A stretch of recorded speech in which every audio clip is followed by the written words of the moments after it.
from wherever you may be joining us from. You're welcome. You're welcome to Start Your Marriage Right Academy. How has been your day? It's a Sunday. How did it go? Were you in church? How was service? Were you at the mosque? How did that go? Good evening. Good evening. And you're welcome. You're so welcome. You're so welcome. Good to have you here. Good to have you here. Okay. So yeah, you're welcome to Start Your Marriage Right Academy. This is a place where from time to time we give you content that guides you to further build your relationship, that help you to attain or maintain bliss in your marriage. So you're welcome. You're welcome. You're very welcome. So today I'm Ayoba Memoniwa, and I would be our coach tonight. And what's the topic of our discussion tonight? A proactive plan to address potential conflicts. That's what we're going to be discussing tonight. So yeah, anytime you get on this, so the topic of discussion is creating a proactive plan for conflict resolution or management. Pretty much things, system, that we can put in place, things that we can begin to do, before conflicts arise. Yeah, so that when they even come, when conflicts arise, we can better manage conflicts. We can, handle them without conflicts, escalating, right? So proactive plan to address potential conflicts. All right. So we say conflict is an inevitable part of any relationship, whether personal or professional. So this just really means that if you're a human being and you're relating with other people, whether your spouse, in case of personal relationship, or people at work, church, mosque, anywhere at all, conflicts are bound to arise. All right. And so while disagreements can be challenging, there are also opportunities for growth. It means that even as a couple, when you overcome a disagreement, it just really helps you to have a better relationship, to have a better knowledge of your spouse, of your partner, or whoever the other person at the other side of the conflict is. Yes, so yeah, it gives room for growth. Now we're looking at proactive plan, meaning the things that we can do, the things we can put in place before conflict arises to ensure that we have minimal conflict, maybe no conflict at all, but even when they arise, they don't get escalated, they are better managed. All right. So we say that in this discussion we'll explore how to develop a practical, forward-thinking approach to conflict resolution that emphasizes preparation, understanding and effective communication, equipping us to handle conflicts constructively and with confidence. So we say forward thinking and we say preparation because we are not saying that these are steps that you necessarily have to use when conflicts are already happening, when disagreements are already happening. We are saying before they even happen. So it's forward thinking. We are already projecting that this and this may happen, this and this may happen. And so before they even happen, what can be done? What can be done?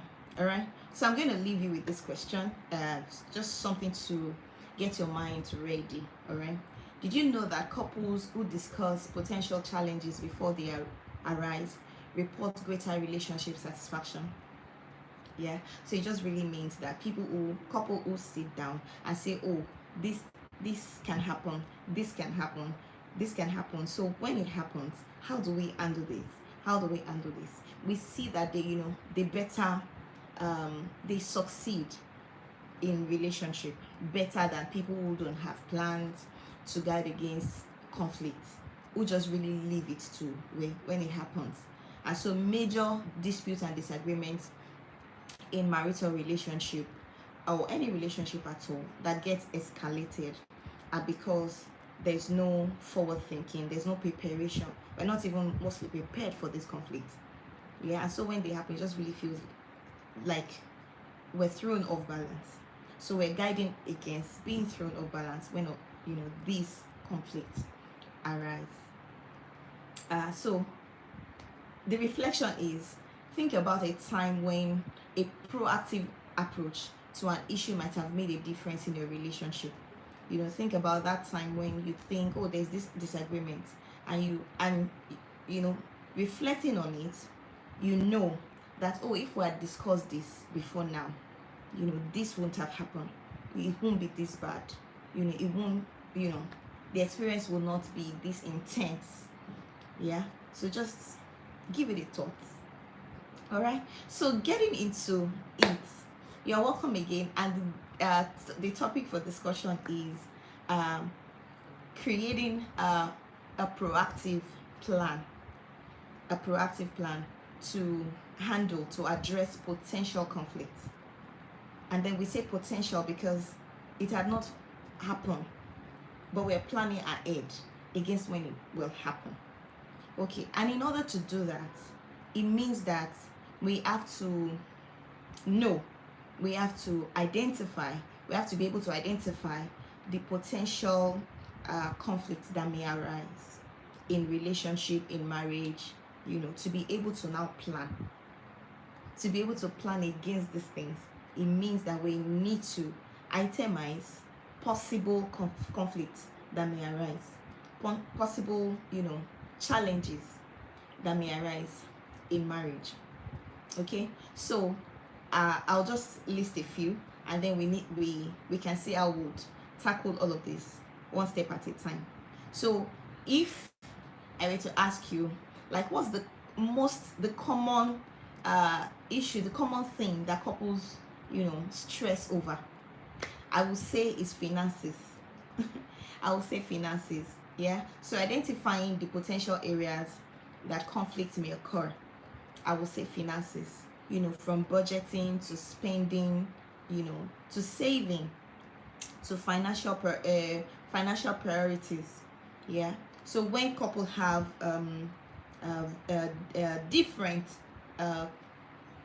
financial values or wants or desires, we see that conflicts may arise from there. We also see communication. Okay, I'm just going to list them and then we give a breakdown. Take for instance, in the issue of finances, we have a couple who where one person is a saver and the other is a spender. They just really like to enjoy life. While both are, there's no right and there's no wrong. You can want what you want. Whatever you want is also valid. However, if you're a couple and one is a saver and the other is a spender, there may be a little bit of tension, and before you know it, it will lead to conflict. Okay, so those are, the finance is a major area that couples stress over, that causes tension, and in no time conflict, in a relationship. Also communication. Yeah, so while we have different styles of communication, and let's imagine another couple where one party always like to talk things, immediately there's a disagreement, they really just want to talk it through, express whatever it's there to express and get over it. And the other party always like to take it all in, and process it. Yeah, so these are two different types of style, rather two different styles of communication that these two people have, and being a couple. So over time, the one who likes to get it out and talk, immediately talk about it, may feel kind of ignored, while the other feels overwhelmed when he's having to now talk about it right there, when he would rather take it in and process it before engaging in any conversation as touching the disagreements. So when we see these disparities, in no time, it may cause conflict or some form of tension because they are not, their style of communication is not the same. All right. Another major, another major area where conflicts usually come up is division of responsibility. Yeah, so in this part of the world, I'm speaking from Nigeria.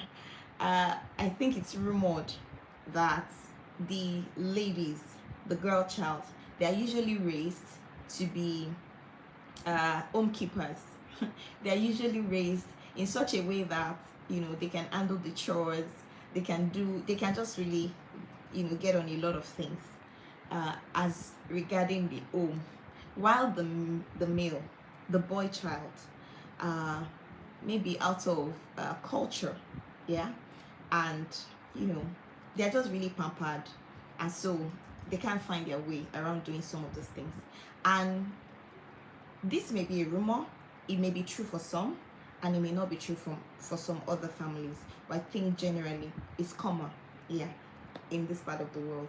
And so in a relationship or even in marriage, when one party is left to handle the chores, from cleaning to cooking to babysitting, whatever, to washing, all of that. When one party is left to do that, in no time they may feel really overwhelmed. They may feel really overwhelmed. Yes, and before you know it, resentment may come in. Even when they feel appreciated, it doesn't stop the feeling of being overwhelmed with a lot of work. Yes, while the other party is maybe just flexing with a cup of wine or a bottle of whatever in front of the TV, and the other is having to just go up and down, go up and down, go up and down. So while in some cases they may even feel appreciated, they may even feel like, oh, I can see you're busy, I can see you're doing this, oh, well done, babe, and that's all that you have to offer. No help, no assistance. They still really get overwhelmed. Okay, so it's just a matter of time before there's a burnout, or before the other party start feeling stressed out, and then conflict arise. There's no other way. Okay, so when one party is really left to handle the chores, the party who is taking the bulk of the work, who is whose responsibility it is to ensure that the home is clean, everything, all the cleaning, all the washing, all the whatever, cooking and all of that, will get overwhelmed, and then burnout and stress also gives way to resentment after a period of time. So that's one of the potential areas that conflict may arise from. Yeah, again, we say another area where conflicts may arise is personal values and goals. Yeah, where one party have a different value system, and goals, different set of friends that are really different from from the other party. Yeah, so while one will not consider lying for whatever reason, the other may be just be like, okay, it's not totally a lie, I'm just trying to be diplomatic, I'm just trying. So it may cause disagreements. Yes, and so these are just areas that potential conflicts may arise from. Another one is intimacy. So while a party may, because of their personality differences, their love languages and all of that, while a party may prefer the physical closeness, and the other prefers emotional connection, we can see that because of the difference in their preference, the party who prefers the physical closeness may feel rejected, and maybe undesired. over time, while the other who would rather an emotional connection may also start to feel overwhelmed, about how, oh, this person is not responding to my needs and all of that. And so, yeah, these are major areas that conflict can arise from. Another side that we have is the social life, where we have an extroverted person coming together with an introverted person. Yeah, and so it may be an area of conflict if it's not properly handled. Okay, so we have 10 practical steps tonight that we're going to be discussing. I'm going to be sharing with us, just to help us proactively. So now we're saying forward thinking, and then we say the very first step is to identify these areas that conflicts may arise from. That's the first step. If we want to be forward thinking, if we want to prepare ahead, we have to identify the points, the areas where conflicts may arise, and that's what we just discussed. There are more, definitely, but for the purpose of this discussion, we're just going to stay within this scope, all right? And then the second thing, after identifying potential areas of conflict, is to now begin to address the things that we can now put in place, things that we can now begin to do to ensure that, these differences, these disparities didn't cause so much gap, so that even when there's disagreement or misunderstanding or conflict, is not huge to the level that is now escalated. No. Okay, so this is like a forward thinking. We're planning ahead, we're preparing ahead, so that when they do come, we can weather it, we can handle it correctly. And then before they come, we're putting things in place to ensure that they may never come, because we're trying to guard against that. So the second thing to do is to establish open communication. We had mentioned that one of the potential area of conflict is communication, where they have different communication style, where one would rather address the issue immediately, while the other would really want to take some time to process what had happened before having a conversation around it. So we're saying establish an open communication. Okay, let there be a system in place for communication.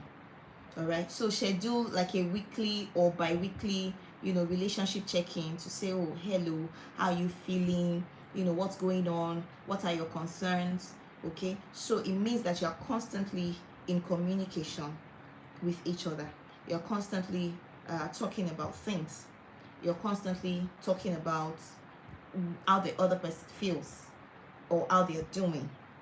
Okay, it may be weekly, it may be bi-weekly, just depending on how the amount of time you have on your hands, really, that you can both come together and say, oh, how are you doing, what's going on with you, what's happening here, and all of that. And then are there concerns, are there areas, things that you may want to discuss or address.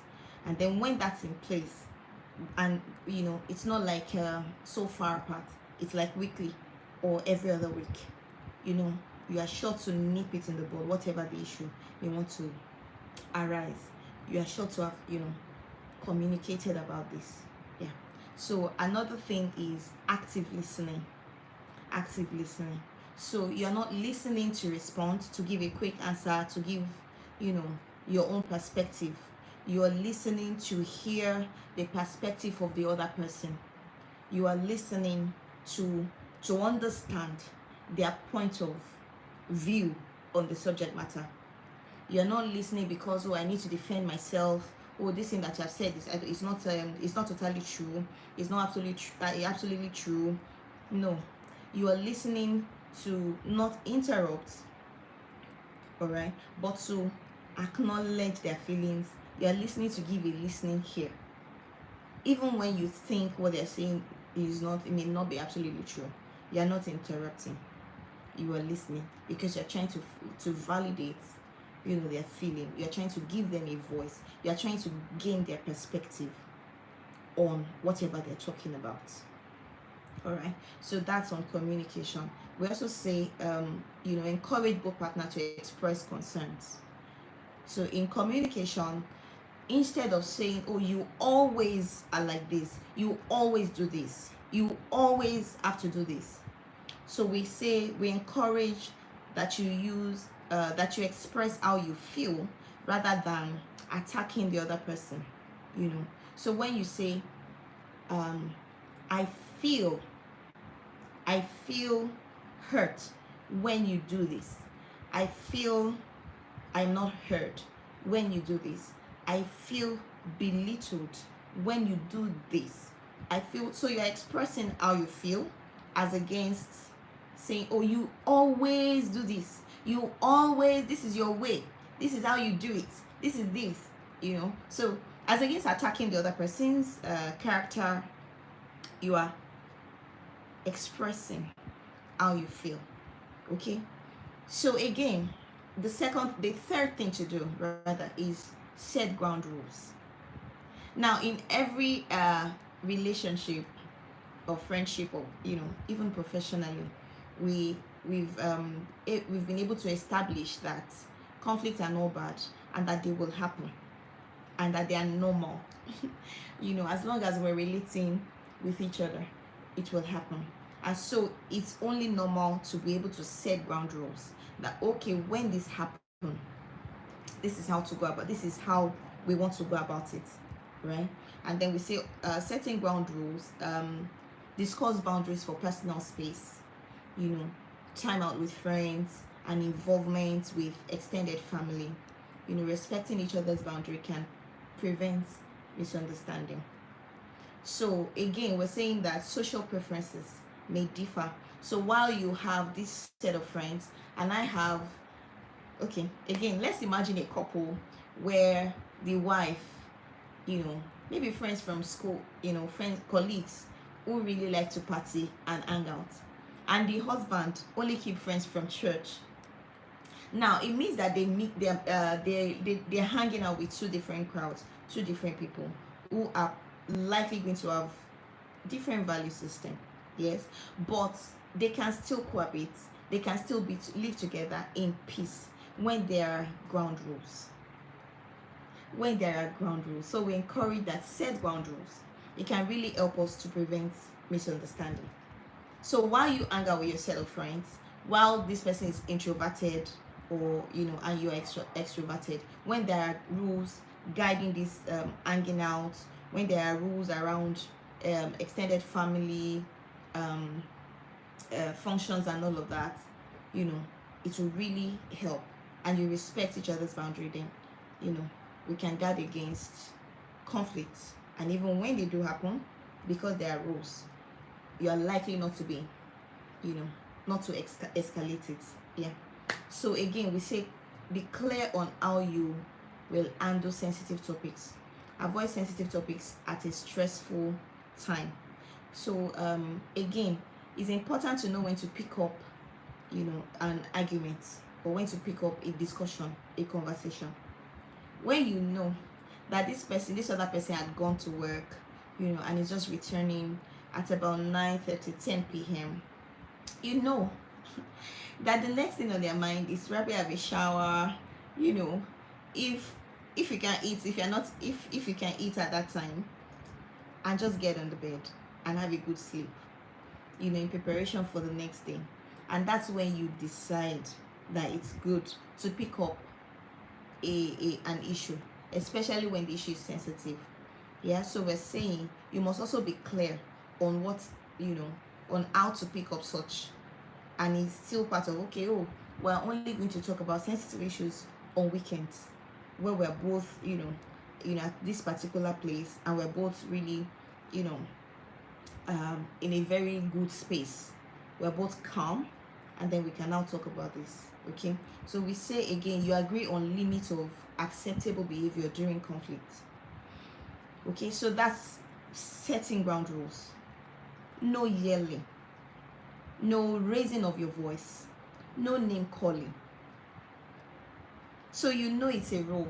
No matter how angry, upset you are, you can't. When there are rules, you can't decide to just be calling the other names. You can't decide to be yelling or shouting or raising your voice, because that's a set rule. And so what, even if your voice is, even if it's, of course, when you're angry, there's a way that your voice is not as sweet and your voice is not as low. There's a volume to it when you're angry. So even when the voice is coming up, the other party has the right to say your voice is going up, and then you just remember, oh, there are ground rules, and then you control yourself and you're able to bring it down. Again, we say establish a pause signal. That's setting ground rules. Okay, so it is totally acceptable to agree on a pause signal when there's an heated conversation. Again, remember that we are discussing proactive things that you can put in place even before the conflict arise, to help ensure that it doesn't get escalated. You are forward thinking. So, and one of that is setting ground rules. And we say under setting ground rules, establish a pause signal. That so when in the heat of the moment and there's a lot of tension, you can say, oh, but when I sense that and I say this word, it means that let's stop here and pick it up at a later time, because emotions are really on the high. Okay, so you can set that and say, oh, our pause signal should be hey love, hey babe, or something that really shows that, oh, I'm on the edge right now. I'm on the edge right now. It will be between you know what's it for you. Okay, it could be, oh, this is alcoholic. Maybe for somebody who doesn't take alcohol, you just really know that, oh, this is and then when you say that, you say, oh, okay, the person already understand I really need to take a pause. We'll pick it up, pick this conversation up at a later time. All right, so it says focus on the issue. Like we said earlier when we're talking about communication, that you need to focus on what the issue is and not on attacking the other person, regardless of how hurt you may feel. So you're not targeting your partner. So, oh, let me just really tell him and give it to him. No, but rather you're focusing on the issue or what the issue at hand is. All right. So another step, a proactive step that we can take, to address potential conflict is establish financial harmony. Remember that one of the areas of potential conflict, in short, this area is key, is finances.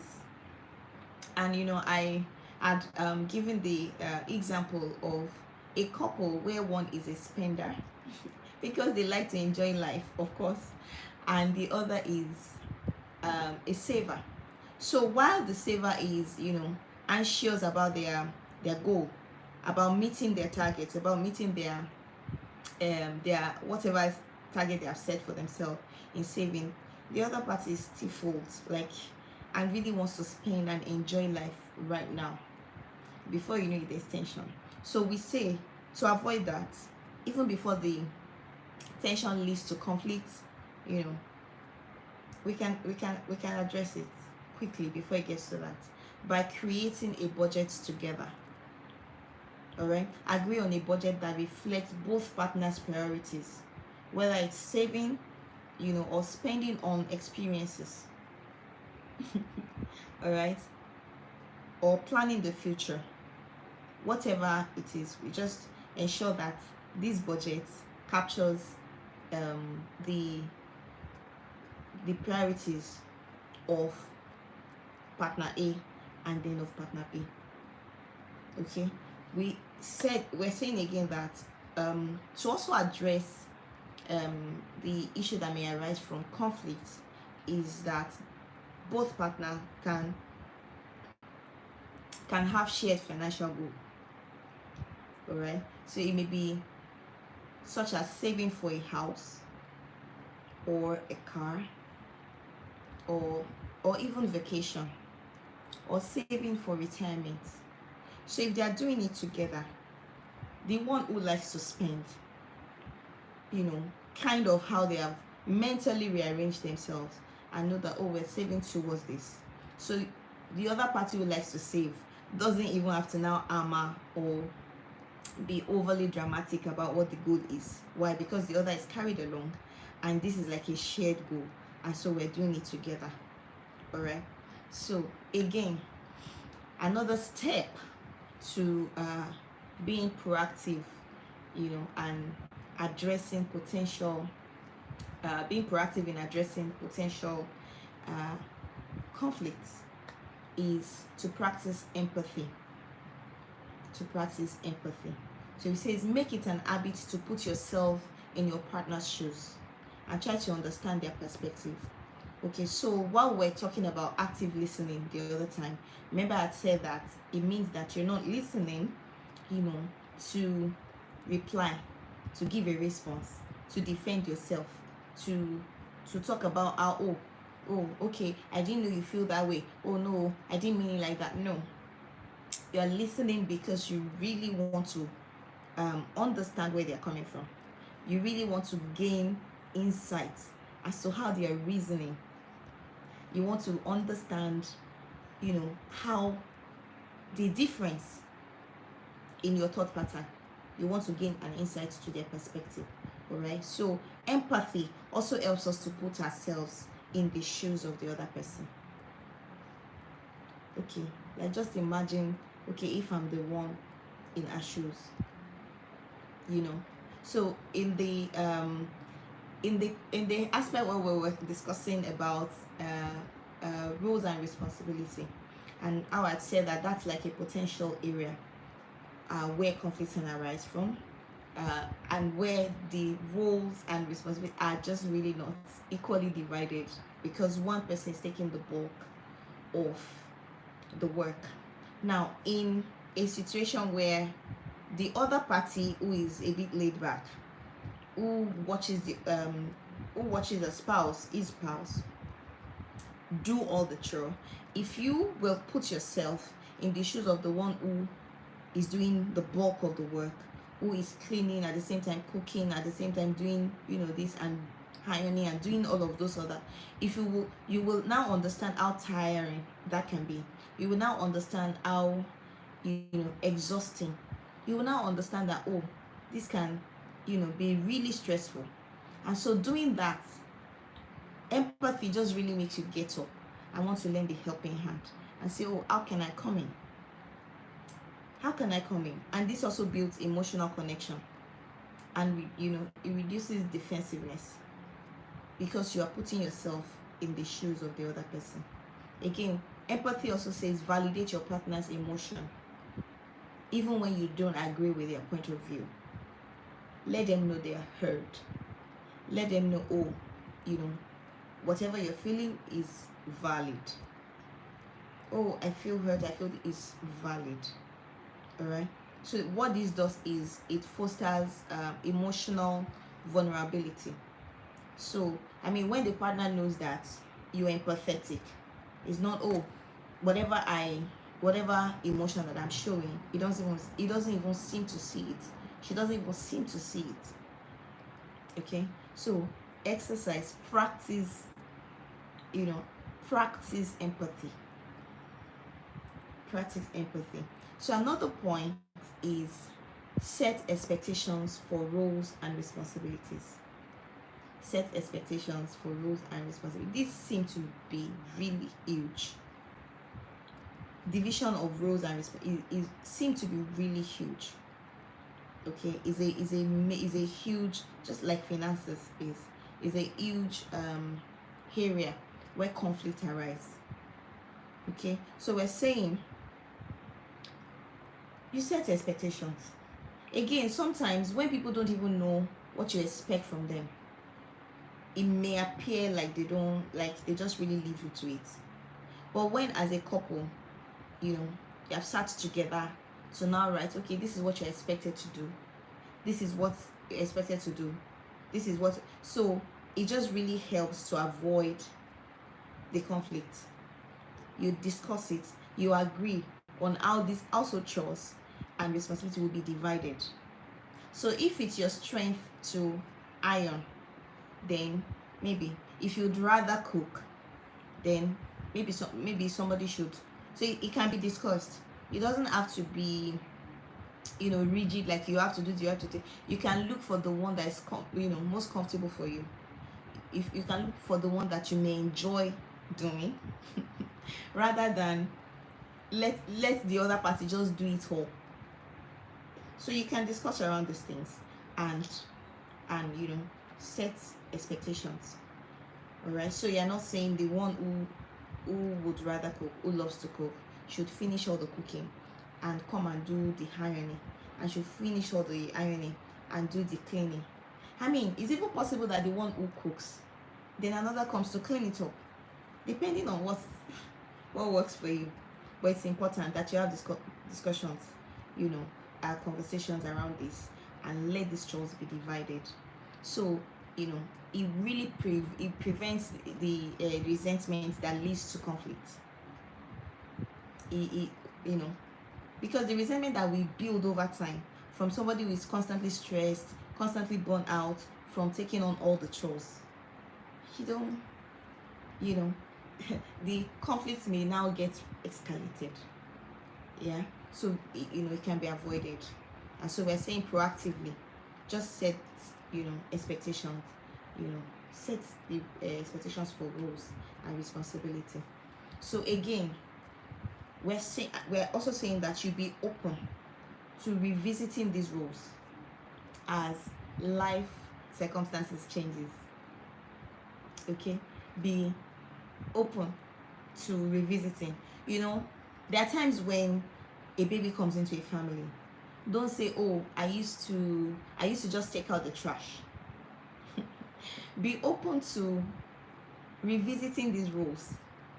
Maybe the partner just took another job, got on a new job, that the location is even different from where they used to be, and so they may need to leave the home early or something. Just be open-minded. Don't say, oh, my when we agreed, when we had the conversation we discussed earlier, I mean that was about a year ago or a couple of months back, my job has been to take out the trash, my job has been to just iron.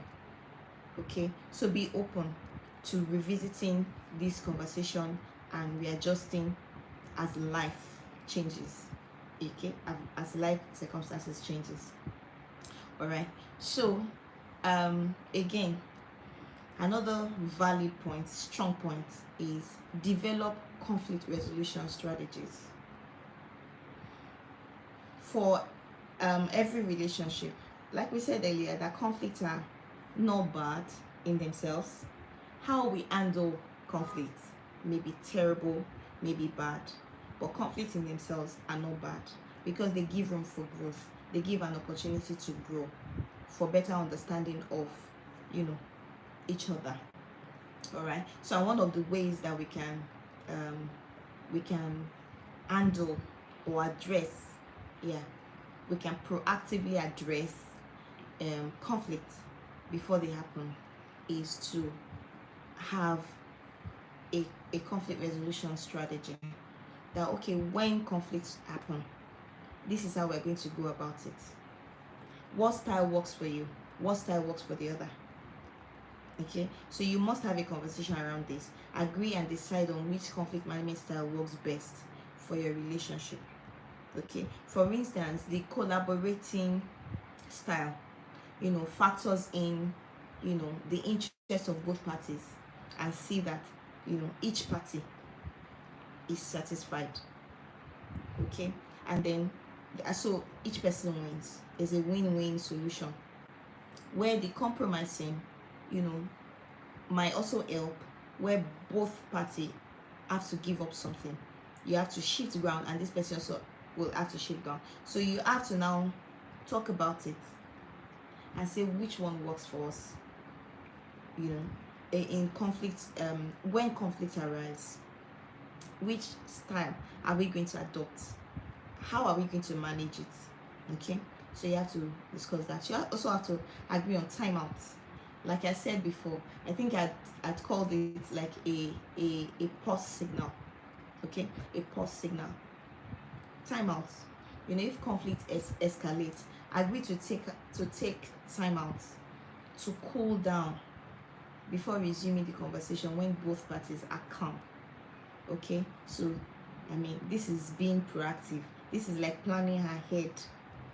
Okay, so you already have your pause signal, and then use it so that at the heat of the moment, you're not saying things that you don't mean. You're not overly, in the face of anger, doing things that you don't you you don't think that you can do, right? So just agree. There can be timeouts. We're having time, and this is our pause signal. And so when I say this, it just really means that I'm on the edge, and I really need to, leave that conversation so that we can pick it up at a later time. All right. Again, we say always in conflict and in strategy, always engage a problem solving approach. A problem solving approach. So when conflict arises, focus on solving the problem rather than assigning blames. Okay, work together on finding a solution that addresses both parties' needs, rather than, oh, it is your fault, you are the one who does this, hey, do you not see this, do you not know this, rather than just apportioning blames, assigning blame to the other party, and seeing all the things that they've done wrong, that might have caused whatever was going on, right? Always embrace a problem solving approach. Sit together to say, okay, how can we resolve this? Okay, is always a better thing to do than apportioning and assigning blames. All right. Okay, so again, we say foster emotional and physical intimacy. We had mentioned that one of the key areas, that conflict arise is intimacy. Where you have different preferences. While a party may really want the physical intimacy, the other may really, prioritize emotional connection. All right. So we're saying that can also lead to conflict, because the one who prefers physical intimacy may feel undesired over time, or even rejected, and the other party may also be feeling overwhelmed when their needs are not met. So, and it's only a matter of time before tension builds up really high, and then conflict arises. So we're saying to handle that before that even starts, before the conflict even shows up, to proactively handle that, you have to schedule time together to talk, to laugh, to maintain emotional intimacy, whether through date night, shared hobbies, or simply spending time together. Shared hobbies could be watching a movie, it could be playing a game, could be chess, it could be Scrabble, spending time together and bonding. All right, so that the one who values emotional connection more than physical intimacy will get satisfaction from there. Okay. And so when they get satisfaction from that, time to time talk, laugh, playing together and all of that, it's not difficult to give physical intimacy. It's just really that easy and that simple. Okay, again, be open about your needs, your preferences for physical intimacy, and work to meet each other's emotional and physical needs. So before the rifts and the rigor of a conflict over intimacy, just have a conversation. I'd rather that we connect emotionally. I'd rather that we have time, that we talk, we play, we laugh, to really connect emotionally than getting down to the business, you know. And so just talking about it, just being vulnerable and being open about it can help the other spouse understand that, oh, okay, I'm not being rejected, I've just really not given, you know, what the other person needs. You know, I've also just not given or satisfied the need of the other. All right, and by so doing, we're able to avoid the conflict that arises from intimacy. All right. Okay, so again, we say another point, another step in addressing potential conflict is commit to ongoing growth. Commit to ongoing growth. Relationships evolve, and so the people, so does the people in them. Okay, so and the constant thing in life is change. So as human beings, we are permitted, we are meant to change. It's life's process to change. So you're not saying, oh, the partner that I know 20 years ago, 10 years ago, 5 years ago, even 2 years ago, you know, is the same as the one that I'm with now.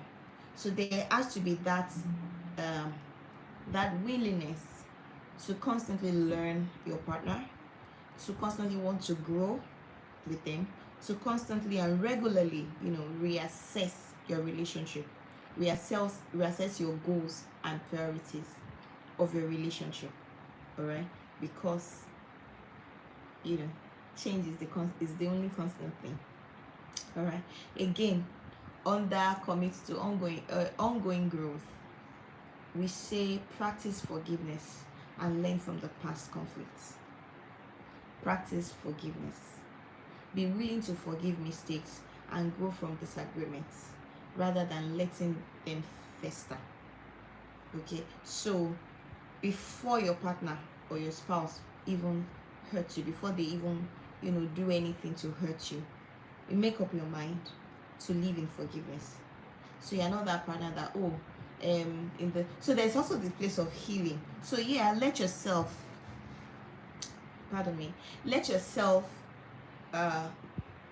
go through the process of healing from the hurt, you know, to be able to forgive. So be determined to live in forgiveness and not in unforgiveness. Be determined to just always forgive. So you know, okay, this hurt, this, you know, to attain forgiveness, I have to heal, I have to put yourself through the process of healing. Get yourself to where, you know, you are whole enough, and then you forgive. All right, just practice forgiveness. Just practice, because all those conflicts, you know, they will arise. They will arise, and you will not, you should not hold on to them. Okay, you can, you know, take the lessons from whatever had happened, but always be in that space where you want to move on, forgive and move on. All right. So lastly, on the point that, you know, the steps, proactive steps that we can take, things that we can put in place to ensure that, you know, we even minimize conflict at all, and that even when they show up, they will not escalate. They will, because we have set a process in motion, we have set a plan, we have set a system in motion to ensure that it does not escalate, you know, to help us handle conflicts. Is to prioritize self-care and stress management. Okay, just like I said before, I think I'd mentioned before that stress, you know, when I was saying chores, leaving one partner to handle all the chores can really cause stress, and conflict can arise from stress. In the same way, when as couple, when there's no self-care or stress management routine, both parties, any of these parties may be stressed, and conflict can arise. You know, the nerves can just be running when an human being is stressed. So we're saying ensure that both partners take time for individual self-care, which is essential for mental well-being. Okay, so from time to time, maybe it's a spa visit, maybe, whatever does it for you, helps you to relieve stress from time to time. Okay, this helps to avoid conflict fueled by stress or burnout. Agree on ways to support each other during stressful times and check in with each other regularly. Okay, so again, when you notice that your partner is stressed, you can have prior conversation as to, when you feel stressed, what can I do to help?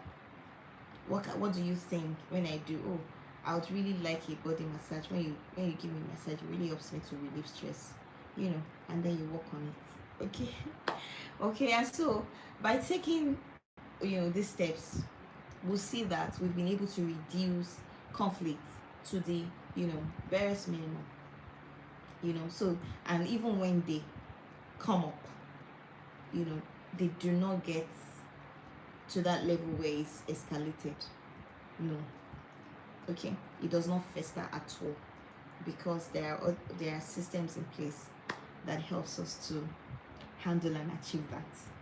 Okay, so we've come to the end of the session and the webinar today. Sorry, this presentation today. In conclusion, a proactive approach to conflict is essential for building stronger and healthier relationships. By addressing potential issues before they escalate, individuals can foster open communication, mutual understanding, and trust. This approach transforms conflict from a source of division to an opportunity for growth and connection. This approach helps to avoid going through the rigors of an escalated conflict and sometimes a fallout. All right. I hope that you have learned a thing or two. This is still Start Your Marriage Right Academy. If you have any questions, please reach out to the Start Your Marriage Right Academy on any of our social media platforms, and I'm certain that we'll be able to assist, to help you out with whatever that is. And on this note, I'll just say have a beautiful, beautiful evening. Thanks again for joining. Thank you for your time. Thank you so much for joining. All right. Have a good night. Okay.